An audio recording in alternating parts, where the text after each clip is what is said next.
კოდის პროექტის განმავლობაში მე ხშირად შემოგთავაზეთ როგორც ფსიქოლოგიური მიმართულების, ისე ეზოთერიული, მაგიური საკითხების შესახებ საკმაოდ სიღრმისეული ეპიზოდები. სჯელობა, რომელიც არა ფანტაზმის სფეროს, არამედ სამყაროში ჩვენი ყოფის ფუნდამენტურ პრინციპებს ეფუძნება.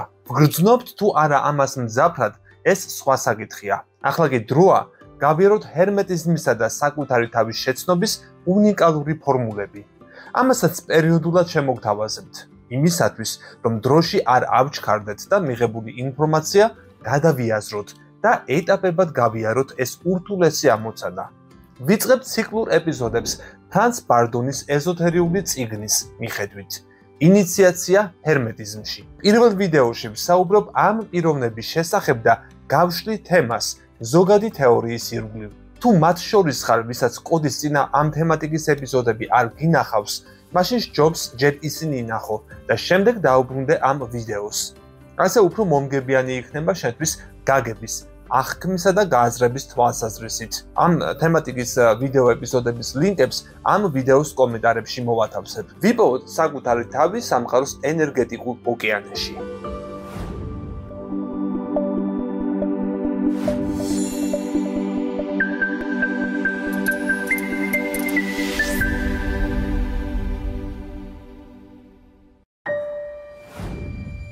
ვინ არის ფრანც ბარდონი? ტიმ სკოტის სტატიის მიხედვით ფრანც ბარდონი წარმოადგენს მე-20 საუკუნის ერთ-ერთ ყველაზე მნიშვნელოვან, მაგრამ ყველაზე ნაკლებად ცნობილ ოკულტის და მაგს. ძირითადად იგი ცნობილია 4 წიგნის წყალობით, რომლებიც 1950-იან წლებში გამოიცა. მრავალმა ავტორმა მისგან აიღო ტექნიკები და ტერმინოლოგია ისე, რომ მისი სახელი არ უხსენებია. ხანდახან გაუცნობიერებლად, მაგრამ არა ყოველთვის. ბარდონი ხშირად ხაზს უსვამდა პრაქტიკის მნიშვნელობას და ყველაფერ დანარჩენზე წინ აყენებდა მას. იმის მიუხედავად, რომ მისი წიგნები დიდ თეორიულ განყოფილებებს შეიცავენ, აქცენტი ყოველთვის მაგიის სწავლების რეალურ პრაქტიკულ შედეგებზე კეთდებოდა. მისი მუდმივი მიზანი იყო მიეცა მოსწავლისათვის უფრო სრული და შეძლებისდაგვარად სრულყოფილი მაგიური ინსტრუქციები, რომლებიც მისაწვდომი იქნებოდა ოკულტური ლოჟებისა და პირადი მასწავლებლის გარეშეც. ბარდონი არ ცდილობდა საკუთარი თავისგან ლეგენდარული პიროვნების შექმნას. ერთადერთი მოხსენება საკუთარ თავზე ეხებოდა ამა თუ იმ ტექნიკის შემოწმებას საკუთარი გამოცდილებით. ბარდონის ერთ-ერთი მოსწავლის უყურადღებობის გამო ნაცისტებმა დააპატიმრეს და ციხეში ჩასვეს. ადოლფ ჰიტლერმა ბარდონს მაღალი პოსტი შესთავაზა მესამე რეიხში და იმ პირობით, რომ მაგის მეშვეობით ომში გამარჯვებაში დაეხმარებოდა. მან უარი თქვა დახმარებაზე. ნაცისტებმა კი სასტიკად აწამეს. უტარებდნენ ოპერაციებს ანესთეზიის გარეშე. თითებზე რკინის რგოლებს აცმევდნენ და მათზე მძიმე ლითონის ბურთებს ამაგრებდნენ. ომის შემდეგ თავისი მაგიური შესაძლებლობების წყალობით ბარდონმა გაიგო, რომ ჰიტლერი საზღვარგარეთ გაიქცა. რომ არ ეცნოთ ჰიტლერმა რამდენიმე ქირურგიული ოპერაციის მეშვეობით შეიცვალა გარეგნობა. ეს საკამათო ისტორიული საკითხია. ოფიციალური ინფორმაციით, მან და ევა ბრაუნმა ბერლინში მდებარე ბუნკერში სიცოცხლე თვითმკვლელობით დაასრულეს. ბარდონი დასავლეთის სასარგებლოს ჯაშუშობაში დაადანაშაულეს ჩეხოსლოვაკიაში 1958 წელს. დააპატიმრეს და იმავე წლის ივლისში გარდაიცვალა. სატურნის საძმო. ბარდონი მტკიცედ იცავდა შეხედულებას, რომ იგი არ იყო რომელიმე მაგიური საზოგადოების ან ორდენის წევრი. თუმცა ზოგიერთი წყარო მიუთითებს, რომ სინამდვილეში იგი სატურნის საძმოში შედიოდა, ცნობილ ოკულტურ საზოგადოებაში, რომელიც გერმანიაში მე-20 საუკუნის პირველ 10 წლეულებში ყვაოდა. ხელისუფლებაში ნაცისტების მოსვლასთან ერთად მათ მიერ დახურულ იქნა ყველა მასონური, რელიგიური თუ ოკულტური ორგანიზაცია. მათ შორის მოექცა სატურნის საძმოც. მაგრამ იგი ისევ აღდგა 1950 წელს. მიუხედავად ამისა, არ შემიძლია დაზუსტებით განვაცხადო, რომ ბარდონი ამ საძმოს წევრი იყო. თუმცა ბარდონი აღიარებდა სექსუალური მაგიის ძლევამოსილებას და ეფექტურობას. იგი მაინც მტკიცედ ათქმევინებდა უარს თავის მოსწავლეებს მსგავს რიტუალებზე მანამ, სანამ ბოლომდე არ ჩაწვდომდნენ მის მნიშვნელობას.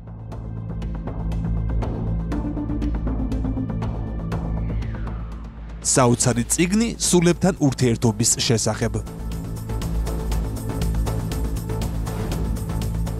ამ წიგნის შესავალში ბარდონი მიმართავს მკითხვას. ის, ვისაც იმედი აქვს, რომ ამ ნაწარმოებში იპოვის მხოლოდ რეცეპტების ნაკრებს, რომლის მეშვეობითაც შეძლებს ადვილად ყოველგვარი ძალისხმევის გარეშე მოიპოვოს პატივი, დიდება, სიმდიდრე და ძალაუფლება, ან შეეცდება გაანადგუროს თავისი მტრები და იმედგაცრუებულმა დახუროს ეს წიგნი. მრავალი სექტა და სულიერი მიმართულება ხედავს ცნებაში მაგია, სხვას არაფერს გარდა ჯადოქრობისა და ბნელ ძალებთან კავშირისა. ამიტომ გასაკვირი არაა, რომ ცალკეულ ადამიანებს მხოლოდ სიტყვა მაგიაც კი შიშს გვრის. სხვადასხვა ჯურის ილუზიონისტები და შარლატანები არანაკლებ უწყობდნენ ხელს იმას, რომ მაგიური ცოდნის ცნებისადმი უმეტესწილად ყოველთვის აგდებულად იყვნენ განწყობილნი. სიტყვა მაგია მომდინარეობს სიტყვიდან მაგი. უძველეს დროში მაგები უმაღლეს ხელდასმულებად ითვლებოდნენ. ეგრეთ წოდებული ჯადოქრები არ წარმოადგენენ ხელდასმულებს, არამედ ბაძავენ მისტერიებს და იყენებენ უმეცრებას, ცალკეული ადამიანების ან ხალხების ბრმად მინდობას, რათა მოტყუებით მიაღწიონ თავის ეგოისტურ მიზნებს. ჭეშმარიტი მაგისთვის ასეთი გამოცდილება სრულიად უცხოა. აი, როგორ განმარტავს ის სიტყვას მაგია?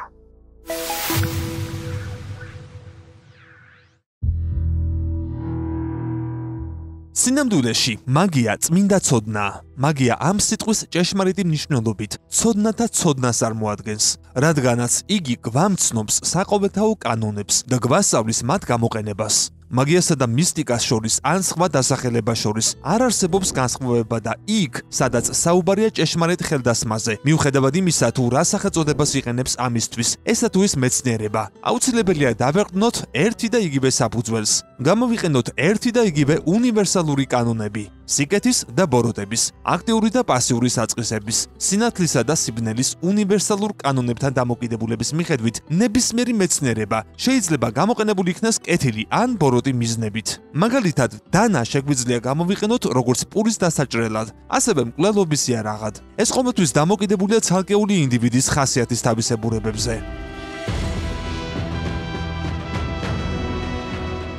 მოცემული მდგომარეობა ეხება საიდუმლო ცოდნის ყველა სფეროს. ამ წიგნში მოსწავლეებისთვის მან შეარჩია სახელწოდება მაგია, როგორც უმაღლესი ხელდასმის სიმბოლო. ამგვარად, საკუთარი გამოცდილებით შემოწმებული ეს სისტემა განკუთვნილია მრავალი ადამიანისათვის და გამოცდილია ყველა მოსწავლის მიერ როგორც ყველაზე საუკეთესო და ყველაზე საჭირო სისტემა.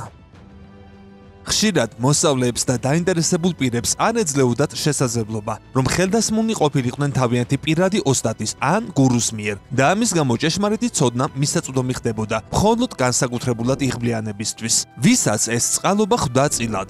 ნამდვილ მაძიებელთაგან მრავალი ქექავს წიგნების მთებს, თუნდაც რამდენიმე მარცვალი ჭეშმარიტების ძიებაში. ის, ვინც მართლა სერიოზულადაა დაინტერესებული საკუთარ სრულყოფაში, ვისაც სურს ამ ცოდნის ფლობა, არა უბრალოდ ცნობის მოყვარეობის გამო და არა მხოლოდ საკუთარი სურვილების დაკმაყოფილებისთვის. იგი ამ წიგნში იპოვის ჭეშმარიტ მასწავლებელს ხელდასმისთვის. ვერც ერთი ხელდასმული ვერ მისცემს თავის მოსწავლეს დასაწყისისათვის იმაზე მეტს, ვიდრე ამ წიგნშია მოცემული. თუკი გულმოდგინე მოსწავლე და ყურადღებიანი მკითხველი იპოვნის ამ წიგნში იმას, რასაც აქამდე უშედეგოდ ეძებდა, ეს ნიშნავს, რომ ავტორმა შეასრულა თავისი ამოცანა.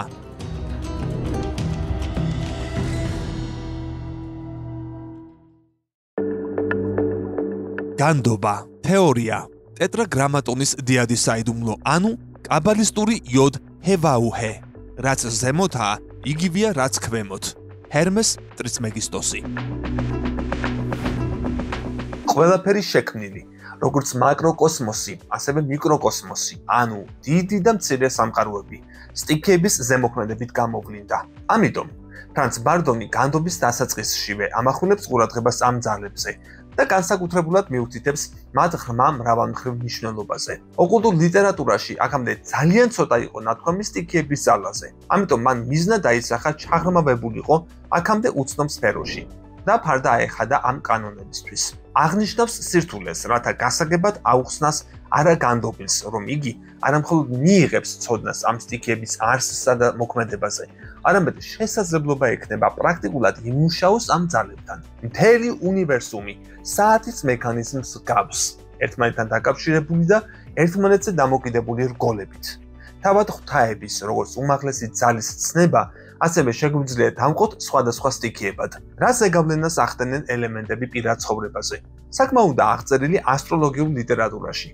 ამ წიგნში საუბარია ასევე ელემენტთა პრაქტიკულ ღირებულებებზე, რათა ყოველ მეცნიერს, იქნება ეს ქიმიკოსი, ექიმი, მაგი, მისტიკოსი, კაბალისტი თუ იოგი და ასე შემდეგ, შეეძლოს ამ ყველაფრიდან პრაქტიკული სარგებლის მიღება.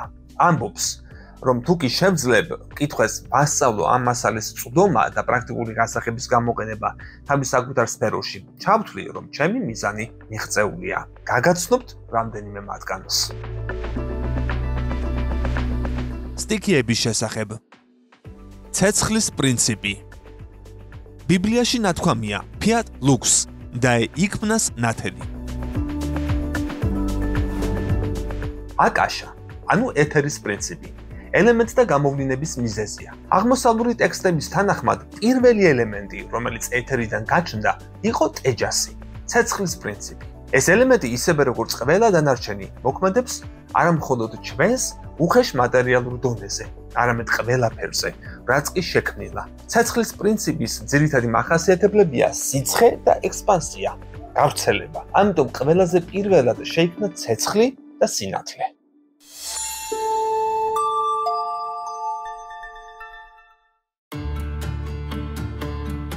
თავისთავად ცხადია, რომ სინათლის საფუძველი ცეცხლია. ყოველ ელემენტს და ასევე ცეცხლის ელემენტსაც გააჩნია პოლარობები, აქტიური და პასიური, ანუ პლუსი და მინუსი. პლუსი ეს შემოქმედებითი შემქმნელი საწყისია, მინუსი კი პირიქით, გამანადგურებელი, დამშლელი. ამიტომ საჭიროა რომ ვიცნობდეთ ყოველი ელემენტის ორ ძირითად თვისებას. რელიგიები ყოველთვის მიაკუთვნებდნენ აქტიურ საწყის სიკეთეს, ხოლო პასიურს ბოროტებას. საფუძველში კი არც კეთილი და არც ბოროტი საწყისები არ არსებობენ.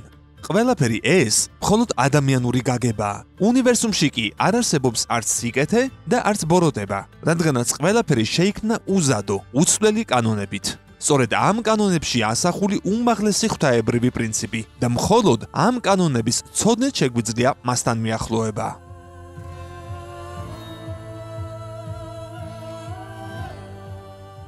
ცეცხლის პრინციპისთვის დამახასიათებელია ექსპანსია, რომელიც უფრო ნათელი წარმოდგენისათვის რომ აღვნიშნოთ, როგორც ელექტრული ფლუიდია. ამ აღნიშვნაში არ იგულისხმება მატერიალური ელექტროობა, მიუხედავად მათი გარკვეული მსგავსებისა.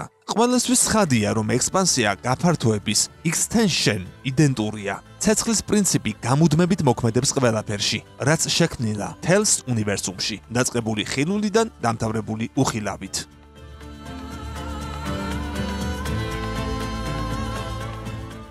წყლის პრინციპი. წინა ნაწილში გავეცანის ცეცხლის ელემენტის წარმომავლობასა და თვისებებს. ამ ნაწილში კი წარმოგვიდგენთ საპირისპირო პრინციპის, წყლის ელემენტის აღწერას. ეს ელემენტი ისევე როგორც ცეცხლი, გაჩნდა აკაშასგან, ეთერის პრინციპისგან. ცეცხლთან შედარებით მას გააჩნია საპირისპირო თვისებები. სახელობრივ, მისი ძირითადი თვისებებია სიცივე და შეკუმშვა. აქაც ასევე საუბარია ორ პოლუსზე.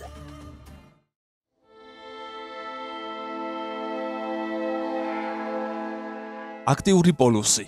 ესაა შემოქმედებითი სიცოცხლის მომცემი, კვებავი და მფარველი საწყისი, ხოლო უარყოფითი ცეცხლის ელემენტის ასეთივე პოლუსის მსგავსად დესტრუქციული, დამშლელი, დამყოფი საწყისია.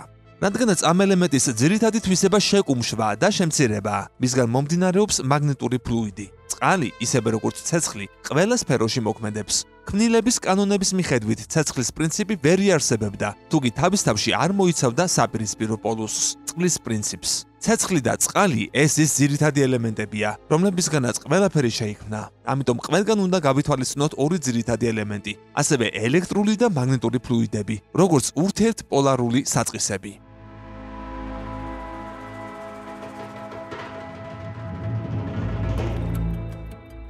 ჰაერის პრინციპი. აკაშიდან გამოვლენის შემდეგ ელემენტს წარმოადგენს ჰაერის ელემენტი. განდობილები განიხილავენ ამ პრინციპს არა როგორც რეალურ ელემენტს, არამედ ათავსებენ მას ცეცხლისა და წყლის პრინციპებს შორის ისე, რომ ჰაერის პრინციპი ცეცხლისა და წყლის აქტიურ და პასიურ ზემოქმედებებს შორის მყოფი ერთგვარი მედიუმის როლს ასრულებს და ნეიტრალურ წონასწორობას ქმნის. ცეცხლისა და წყლის აქტიური და პასიური ელემენტების ურთიერთქმედების წყალობით სიცოცხლე მოძრაობაში მოდის.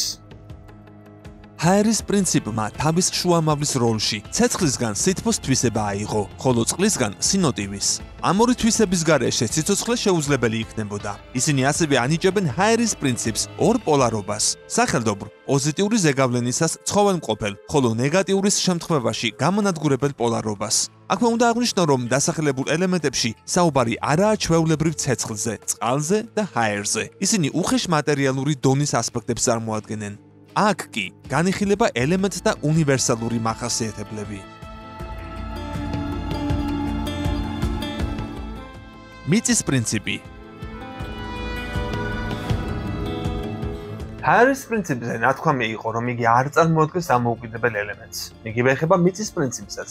ეს ნიშნავს, რომ სამი ზემოთ ჩამოთვლილი ელემენტების ურთიერთქმედებით შეიქმნა მიწის ელემენტი, როგორც უკანასკნელი პრინციპი, რომელიც თავისი დამახასიათებელი თვისების გამყარების წყალობით ყველა დანარჩენ ელემენტს მოიცავს საკუთარ თავში. სწორედ ამ თვისებამ მიანიჭა კონკრეტული ფორმა სამ კონკრეტულ ელემენტს. ამავდროულად გავლებულ იქნა საზღვარი სამი ელემენტის მოქმედებაში. შედეგად გაჩნდა სივრცე, ზომა, წონა და დრო.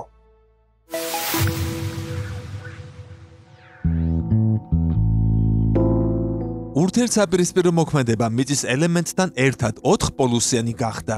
ფლუიდი მიწის ელემენტის პოლარობაში ელექტრომაგნიტურს წარმოადგენს. რადგანაც ყველა ელემენტი მეოთხე მიწის ელემენტში ქმედით იხდება, ჩნდება შესაძლებლობა, რომ აიხსნას მთელი შექმნილი სიცოცხლე. ამ ელემენტის და მასში მომხდარი ცვლილებების წყალობით აღსრულდა ფიატ და იქმნას. ელემენტთა სხვადასხვა სფეროებსა და სამყაროებში, მაგალითად ბუნების სამყაროში, ცხოველთა სამყაროში, ადამიანთა სამყაროში და ასე შემდეგ, სპეციალური მოქმედების თავისებურებებზე, უფრო დაწვრილებით ახსნას მკითხველი მოგვიანებით ნახავს. ყველაზე მთავარია, რომ მან შეიქმნას საერთო წარმოდგენა მთლიანობაში ელემენტთა პრინციპების უნივერსუმში მოქმედებაზე. სინათლის საფუძველს ცეცხლის პრინციპი წარმოადგენს. ცეცხლის გარეშე სინათლე ვერ გაჩნდებოდა. ამგვარად ეს ცეცხლის ასპექტია. ცეცხლის ყოველი ელემენტი სინათლედ იქცევა და პირიქით. ამიტომაც სინათლე ინარჩუნებს თავის დამახასიათებელ თვისებებს. სინათლე. იგი კაშკაშა, გამშვალაბი და გავრცელებადია. სინათლის საპირისპირო მხარე სიბნელეა. იგი წყლის პრინციპისგან გაჩნდა და სინათლის საწინააღმდეგო თვისებები გააჩნია. სიბნელის გარეშე არ მხოლოდ ვერ გავარჩევდით სინათლეს, არამედ იგი უბრალოდ ვერ იარსებებდა. აქედან ჩანს, რომ სინათლე და სიბნელე ორი ელემენტის, ცეცხლისა და წყლის ურთიერთქმედების შედეგად წარმოიშვა. ამიტომ სინათლეს დადებითი თვისებები აქვს, ხოლო სიბნელეს უარყოფითი. ნათელისა და ბნელის ეს მონაცვლეობა ყველა რელიგიაში თამაშდება.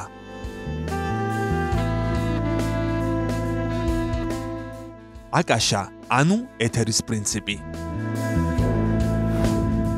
ელემენტების აღწერისას უკვე ვახსენე, რომ ისინი ეთერის პრინციპისგან წარმოიშვა. ამიტომ ეთერის პრინციპი წარმოადგენს უმაღლეს, ყველაზე მძლავრ, ენით აღუწერელ პირველ საწყისს ყველა საგნისა თუ ყოველივე ქმნილისა. ამას ერთი ფრაზით გამოვხატავთ. ეს მიზეზთა სფეროა. ამიტომ აკაშა სივრცისა და დროის მიღმაა. ესაა შეუქმნელი, შეუცნობელი და განუსაზღვრელი. რელიგიებში მას ღმერთს უწოდებენ. პირველადი საწყისი ძალა. ესაა ის, რამაც ყველაფერი შექმნა და რაც ყველაფერს წონასწორობას უნარჩუნებს. ესაა ყველა აზრისა და იდეის წყარო და სიხშირე. მიზეზთა სამყარო, რომელშიც იმყოფება ყოველივე ქმნილი, დაწყებული ყველაზე მაღალი სფეროებიდან, დამთავრებული ყველაზე დაბალით. ესაა კვინტესენცია ალქიმიკოსებისთვის. ესაა ყველაფერი ყველაფერში.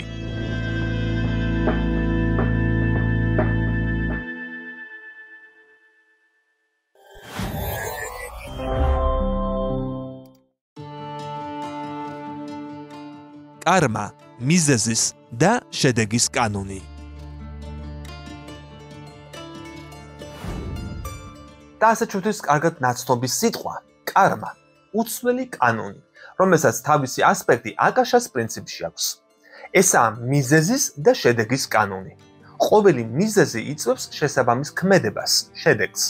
ეს კანონი ყველგან უმაღლეს კანონად ითვლება. ამ კანონის შესაბამისად ყოველი ქცევის შედეგი მოქმედება, ანუ დაყოფია. ამიტომ შეგვიძლია ვივარაუდოთ, რომ კარმა არა მხოლოდ კანონია ჩვენი კარგი ქმედებისთვის, როგორც აღმოსავლური ფილოსოფია გვასწავლის, და როგორც ამ მსჯელობიდან ჩანს, არამედ უფრო ღრმა მნიშვნელობას ატარებს.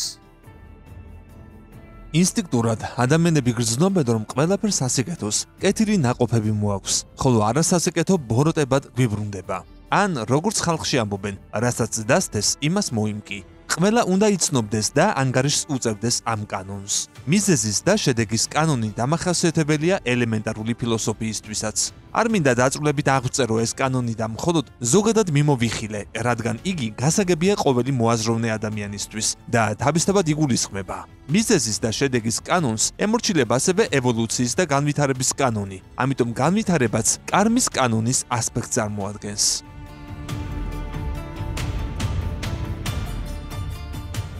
ადამიანი სხეულის შესახებ.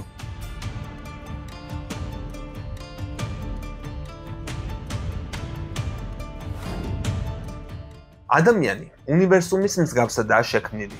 ყველაფერი, რაც არსებობს უნივერსუმში, დიდი მასშტაბით, მცირედით ასახულია ადამიანში. ამიტომ ადამიანს უწოდებენ მიკროკოსმოსს, საპირისპიროდ უნივერსუმისა, მაკროკოსმოსისა. უფრო ზუსტად თუ ვიტყვი, ადამიანში იგივე ხდება, რაც ბუნებაში. და მცოდნის მიზანია დავაკვირდეთ, შევიცნოთ და ვისწავლოთ ამ მოვლენების მართვა. ავტორს უნდა გვასწავლოს არა ადამიანის ფიზიკური სხეული, არამედ დავაკვირდეთ ჰერმესისტული თვალთახედვით. თუ როგორ შეგვიძლია გამოვიყენოთ ელემენტთა მოქმედების ძირითადი გასაღები ადამიანთა მიმართებაში. ცნობილი ანდაზა ამბობს, ჯანსაღ სხეულში ჯანსაღი სულია. რა ღრმა ჭეშმარიტებაა ამ გამოთქმაში. ყველა მიხვდება ადამიანის შესწავლის პროცესში. რა თქმა უნდა, ჩნდება კითხვა, რას ნიშნავს ჯანმრთელობა ჰერმესისტული თვალსაზრისით. ძალიან ცოტა შეძლებს მაშინვე უპასუხოს ამ კითხვას, რადგანაც ადამიანთა უმეტესობა ინდივიდუალურად აღიქვამს ჯანმრთელობის პრობლემას.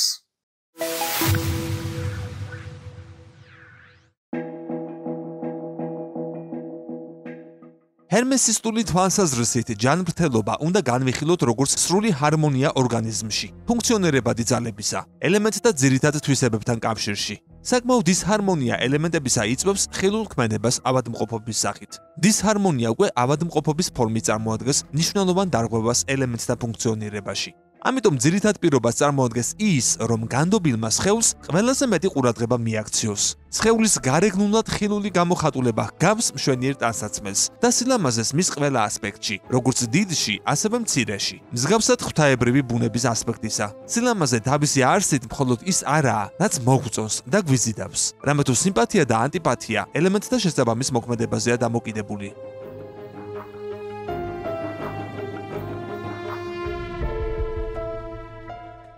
ჭეშმარიტი ჯანმრთელობა უმეტესწილად ერთ-ერთი უმთავრესი პირობაა სულიერი განვითარებისთვის. თუ ლამაზად გვინდა ცხოვრება, მაშინ კარგად უნდა მოვუაროთ ჩვენს ოთახს, სახლს და ასევე შევინარჩუნოთ სილამაზე და ჰარმონია ჩვენს სხეულში. უნივერსალური კანონების თანახმად ელემენტებმა ორგანიზმში გარკვეული ფუნქციები უნდა შეასრულონ. ესაა ძირითადად შენების, შენარჩუნების და დაშლის ფუნქციები. დადებით, შენებით ნაწილს ელემენტთა დადებითი, ანუ აქტიური მხარე შეესაბამება. შემანარჩუნებელ და გამაწონასწორებელ ფუნქციას ელემენტთა დამაკავშირებელი, ნეიტრალური ნაწილი. ხოლო დამშლელ ფუნქციებს ორგანიზმში ელემენტები თავიანთი უარყოფითი, პასიური თვისებების ძალით ანხორციელებენ.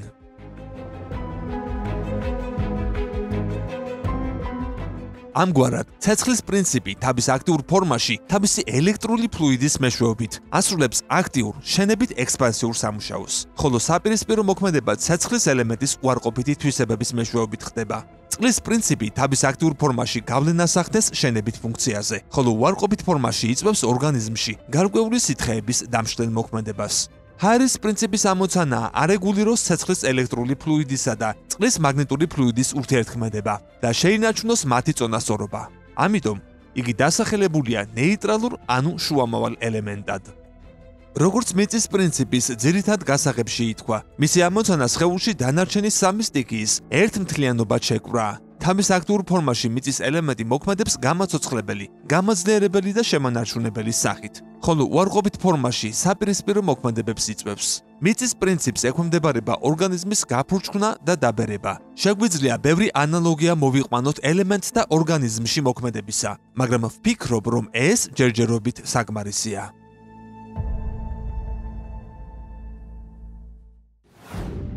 ელემენტთა მოქმედების პრინციპებს ყველა თაობის განდობილი იცნობდა, მაგრამ დაწვრილებით არ აღწერდნენ მათ. სავარაუდოდ, ბოროტად გამოყენების თავიდან ასილების მიზნით. ადამიანის სხეულს სამ ძირითად ნაწილად ყოფდნენ.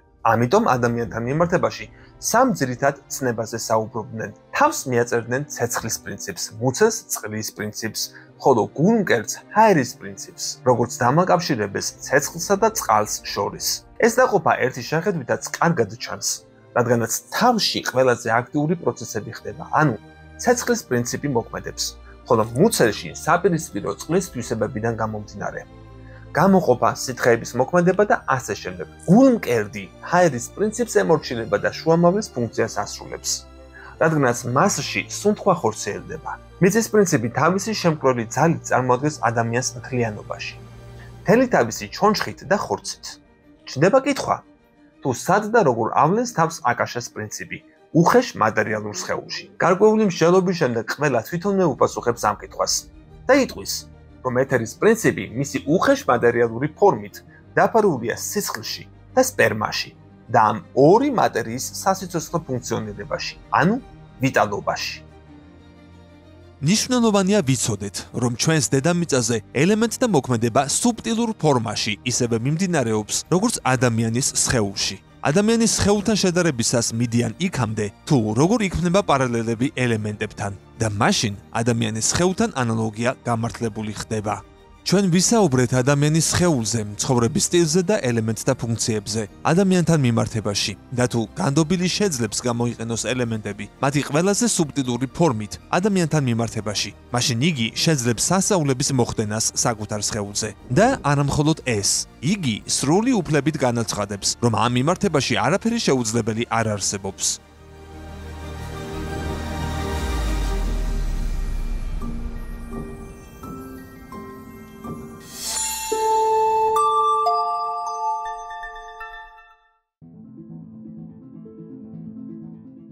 მიწის ელემენტი საკუთარ თავში 4 პოლუსიან მაგნიტს მოიცავს, თავისი პოლარობით და ყველა დანარჩენი ელემენტის მოქმედებით.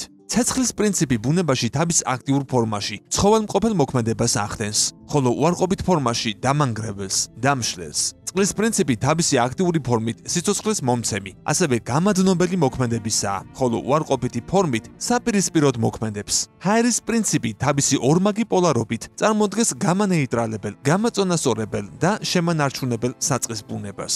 მიწის ელემენტს თავისი მახასიათებელი შემკვრელი თვისების შედეგად საფუძველში უდევს ცეცხლისა და წყლის ეს ორი ელემენტი. ასევე ჰაერის გამანეიტრალებელი თვისება და ამიტომ იგი უნდა განვიხილოთ, როგორც ყველაზე უხეშ მატერიალური ელემენტი. აქ აღწერილ კანონზომიერებებზეა დამოკიდებული ყველაფერი ცოცხალი ჩვენს დედამიწაზე.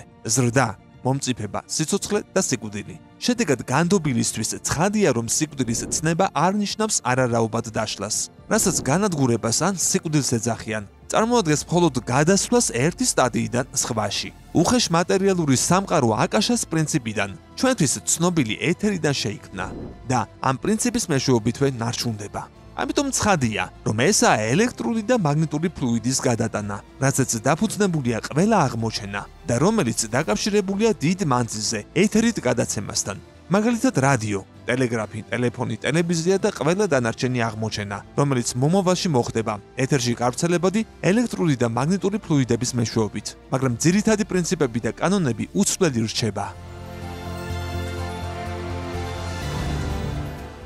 ძალიან მინდა ხრმა დეტალებში გადმოვცე ინფორმაცია, რაც ვიდეოს ქრონომეტრაჟიდან გამომდინარე ვერ მოხერხდება. თუმცა, მას დეტალურად გაეცნობით ამ წიგნში, რაზეც ეპიზოდის ბოლოს ვიტყვი.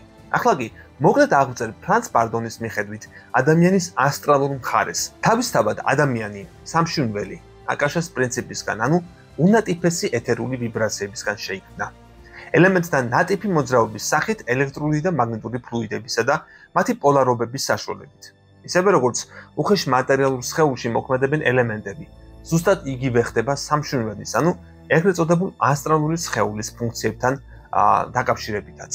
4 პოლუსიანი მაგნიტის მეშვეობით სამშუნველი თავისი მახასიათებელი თვისებებით დაკავშირებულია, ანუ შერწყმულია სხეულთან. შერწყმა ხორციელდება სხეულშიც, ელემენტთა ელექტრომაგნიტური ზეგავლენის შედეგად. გაგაცნობთ ელემენტთა მუშაობას, ეგრეთ წოდებულ სამშუნველის ელექტრომაგნიტურ ფლუიდს.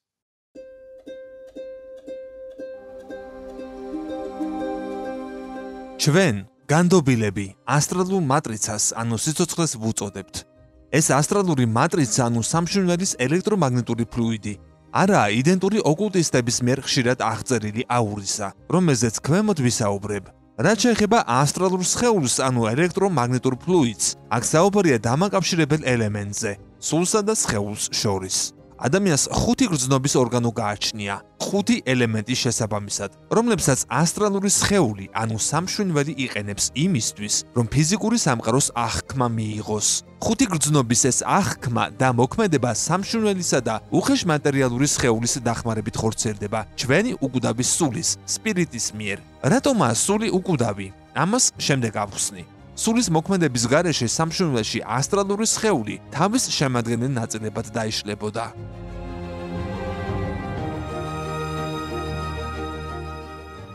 რადგანაც სული ვერ შეძლებდა თავისი მოქმედების განხორციელებას სამშვილდელის შუამავლობის გარეშე.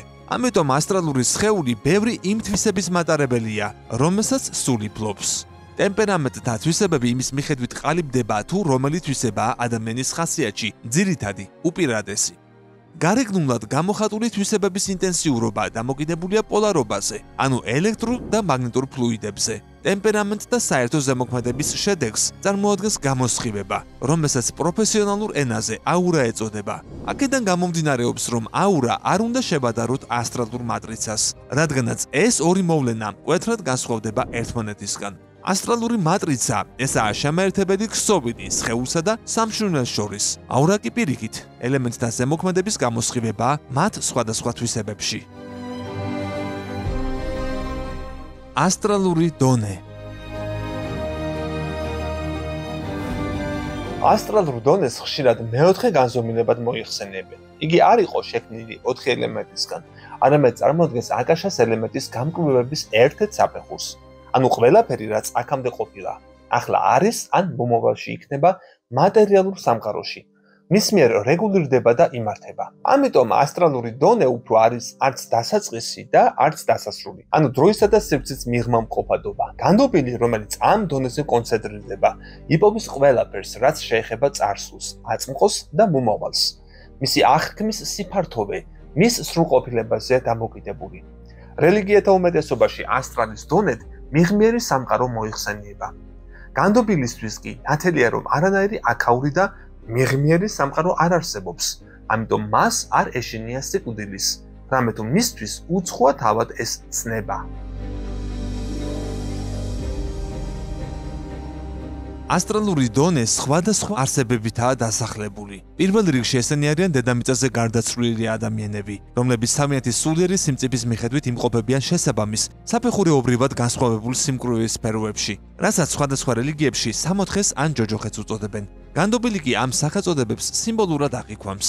რაც უფრო სრულყოფილი, კეთილშობილი და სუფთა არსება, ასტრალური სიმკვრივის მით უფრო სუფთა და ნატიფ სფეროში ხვდება იგი. თანდათანობით ასტრალური სხეული განცალკევდება და დნება იქამდე, რომ გარკვეული ასტრალური დონის ვიბრაციის სიხშირეს აღწევს და ამ საფეხურის იდენტური ხდება. ეს იდენტიფიკაცია, როგორც ვხედავთ, დამოკიდებულია სიმწიფეზე და სულიერ სრულყოფაზე, რომელსაც შესაბამისი არსებები მიწერ სამყაროში აღწევენ. არსებათა სხვა ტიპი ეგრეთ წოდებული ლარვები, რომლებიც გაცნობიერებულად ან გაუცნობიერებლად არიან ხმობილნი სიცოცხლისკენ, ასტრალური მატრიცის გზით, ინტენსიური გრძნობითი აზროვნების მეშვეობით.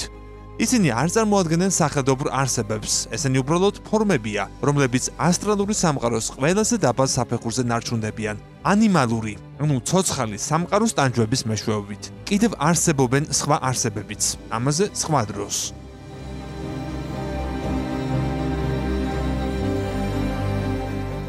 მენტალური დონე.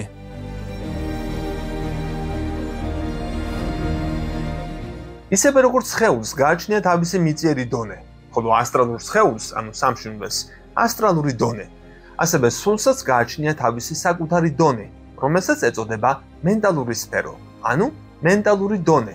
ესაა სულის სფერო მასთან არსებული ყველა ძალით. ორივე სფერო, როგორც უხეშ მატერიალური, ასევე ასტრალური წარმოიშვნენ 4 ელემენტის მეშვეობით, აკაშას პრინციპისგან, ანუ შესაბამისი სფეროს მიზეზობრივი პრინციპისგან. მენტალური სფეროს იგივე საფუძველზეა აგებული. შესაბამისად იგი წარმოიშვა სულის აკაშას პრინციპისგან. მენტალური სამყაროს ელექტრომაგნიტური ფლუიდი ქმნის მენტალურ მატრიცას, რომელიც მენტალურ სხეულს ასტრალურთან აკავშირებს. ინარჩუნებს სულის საქმიანობას ასტრალურ სხეულში. მენტალური სფერო ამავდროულად აზრების სფეროსაც წარმოადგენს, რომლებიც იდეათა სამყაროდან, ანუ სულის აკაშედან წარმოიშვებიან. ყოველ აზრს საფუძვლად უდევს ძირითადი იდეა, რომელიც თავისი თვისებების შესაბამისად ეთერის პრინციპის მეშვეობით გარკვეულ ფორმას, ანუ პლასტიკურ ხატ-სახეს იღებს. ანუ ჩვენი ინდივიდის ცნობიერებაში მენტალური მატრიცის მეშვეობით ხვდება. შესაბამისად, ადამიანი თავად არ წარმოადგენს აზრთა შემოქმედს. ყოველი აზრის წყარო აკაშას უმაღლეს სფეროში, ან მენტალურ დონეზე უნდა ვეძებოთ. ადამიანის სული მიმღებს გავს აზრების ანტენას იდეათა სამყაროდან, იმ მდგომარეობისა და სიტუაციის მიხედვით, რომელშიც ამჟამად იმყოფება. უხეშ მატერიალური დონე დაკავშირებულია დროსა და სივრცესთან. ასტრალური დონე, ანუ წარმავალი და ცვალებადი სულის დონე, დაკავშირებულია სივრცესთან, ხოლო მენტალური დონე წარმოადგენს დროისა და სივრცის მიღმიერს. იგივე ეხება სულის მრავალთვისებასაც, ხოლო მენტალურ სხეულში აზრის აღქმა საჭიროებს დამაკავშირებელი ელემენტით მენტალურ და ასტრალურ მატრიცებს, რომლებიც თავიანთი თვისობრივი ფორმით დაკავშირებული არიან დროსა და სივრცესთან, დროის გარკვეული მონაკვეთით იმისთვის, რომ გააცნობიერონ ეს აზრი. სულის სიმწიფის მიხედვით აზროვნების პროცესები სხვადასხვა ადამიანში სხვადასხვაგვარად მიმდინარეობს. რაც უფრო მომწიფებული და სულიერად განათლებულია ადამიანი, მით უფრო სწრაფად შობს სული აზრებს.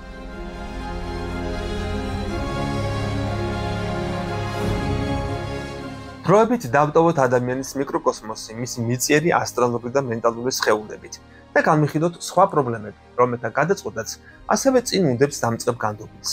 პირველ რიგში ესაა ჭეშმარიტების პრობლემა. მრავალი ფილოსოფოსი ინტენსიურად მუშაობდა ამ პრობლემაზე და ჩვენც მოგვიწევს მისი გადაჭრა. ჭეშმარიტება დამოკიდებულია თითოეული ადამიანის გაგებაზე, insight, რადგანაც გაგება და ინტუიცია ყველა სხვადასხვაგვარი გაგვაჩნია. შესაბამისად, არ შეგვიძლია განმაზოგადოთ ჭეშმარიტების პრობლემაც. ამიტომაც ყველას თავისი თვალთახედვიდან, სიმწიფიდან და განათლებიდან გამომდინარე თავისი ჭეშმარიტება აქვს. აბსოლუტურ ჭეშმარიტებაზე შეუძლია ილაპარაკოს მხოლოდ იმან, ვისთვისაც ყველაფერია ცნობილი მიკრო და მაკრო კოსმოსის აბსოლუტური კანონების შესახებ და ვინც ფლობს ამ კანონებს.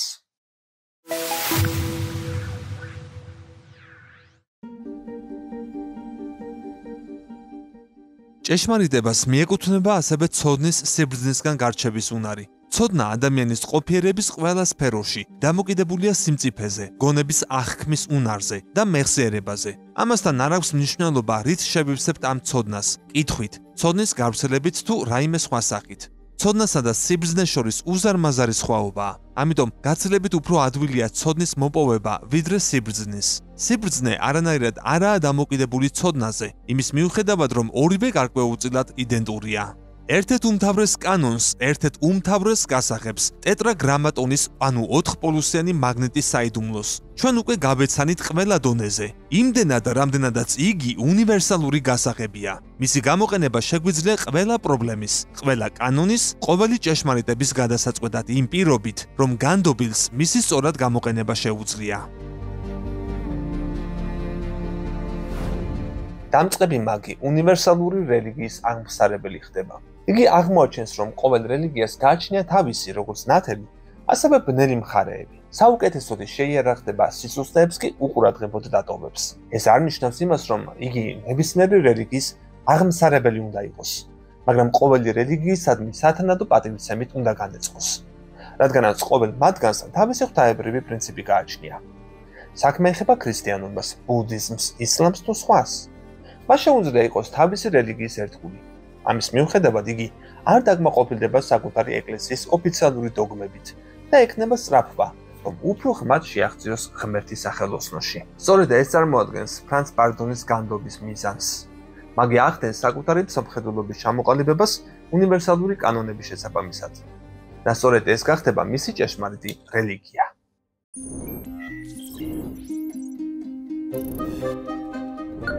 დაკვირვების შედეგად იგი აღმოაჩენს, რომ მიუხედავად რელიგიის სუსტი მხარეებისა, ამა თუ იმ რელიგიის ნებისმიერი მიმდევარი ცდილობს საუკეთესოდ წარმოაჩინოს საკუთარი რელიგია.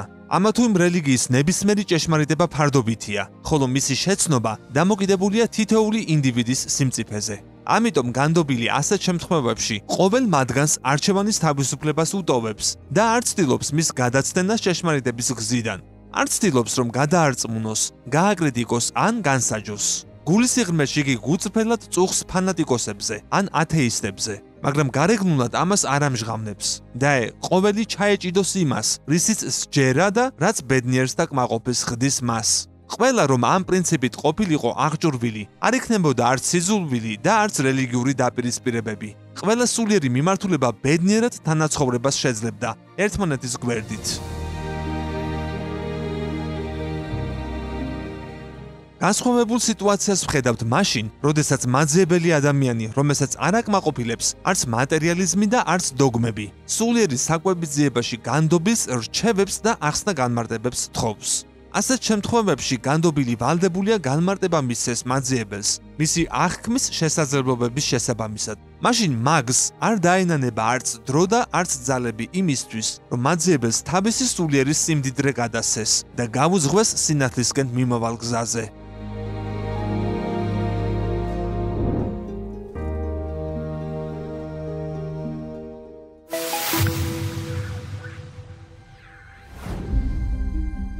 ავტორი იძლევა რეკომენდაციას, რომ ინფორმაცია, რომელიც ახლა მოისმინეთ, მედიტაციის და ინტენსიური აზროვნების შედეგად ყოველი ადამიანის სულიერი საკუთრება უნდა გახდეს. დამწყები მაგი მივა დასკვნამდე, რომ ცხოვრება განპირობებულია ელემენტთა მოქმედებით, სხვადასხვა დონეებზე და სხვადასხვა სფეროებში. განდათა ჩრდება იმის გაგება, რომ როგორც მცირეში, ისევე დიდში, როგორც მიკრო, ასევე მაკროკოსმოსში, დროებისა და მარადილში მოქმედებენ ძალები. ამ გაგებიდან გამომდინარე, სიკვდილი ამ სიტყვის ჭეშმარიტი მნიშვნელობით არ არსებობს. ანუ ყველაფერი აგრძელებს ცხოვრებას და განვითარებას. პირველ საწყისი კანონების შესაბამისად. ამიტომ მაგს არ ეშინია სიკვდილის, რადგანაც ფიზიკური სიკვდილი ეს მხოლოდ გადასვლა უფრო შორეულ სფეროებში, ასტრალურ დონეზე, იქედან მენტალურ დონეზე და ასე შემდეგ. იგი არ ირწმუნებს არც სამოთხეს და არც ჯოჯოხეთს. ამ წარმოდგენების უკან ყველა ჯურის ღვთისმსახურებით განან. რათა მორჩილებაში ყავდეთ ორწმუნენი. მათი მორალის ქადაგება იქამდე მიდის, რომ ჯოჯოხეთის ცეცხლის ალის შიშიშ დააგონოს, ხოლო მორალის კანონებით მცხოვრებ ადამიანებს სამოთხეს პირდება. რიგითი ადამიანისთვის კი, რამდენადაც მას საშუალებას აძლევენ მისი რელიგიური რწმენები, ეს მსოფლმხედველობა სასარგებლოს წარმოადგენს. ყოველ შემთხვევაში ჯოჯოხეთის სასჯელი შიშის გამო იგი ცდილობს კარგად მოიქცეს. კარგად. მაგისთვის კი პირიქით, მორალის კანონები მისი სულისა და აზრების გაკეთილშობილებას ემსახურება. მხოლოდ კეთილშობის სულში შეუძლიათ მოქმედება უნივერსალურ ძალებს. განსაკუთრებით მაშინ, როდესაც სული, სამშინვლელი და სხეული თანაბარ ზომიერად ორგანიზებული და განვითარებულია. მოკლედ, აქ დავასრულებ ამ თემის პირველ ნაწილს და ახლო მომავალში ისევ შემოგთავაზებთ უფრო ღრმა საკითხებს. ეს მასალა მომზადებულია ბარდონის წიგნის მიხედვით, რომელიც ქართულად ელექტრონული ვერსიითაა ხელმისაწვდომი. ეს წიგნი მომზადდა ვებგვერდ მაგმაჯის მიერ. აქვე შეგიძლიათ მისი შეძენა და უფრო ღრმად გაცნობა მისი შინაარსის. ამ საიტზე ასევე გაეცნობით უამრავ მაგიურ ესოთერულ მასალას, ასევე ასტროლოგიურსაც. მოკლედ, საინტერესო პორტალია. შენ კი გამოიწერე კოდის YouTube არხი და ერთად ამოხსნათ სამყაროს საიდუმლოებები, როგორც მეცნიერული, ისე არამეცნიერული თვალსაზრისით.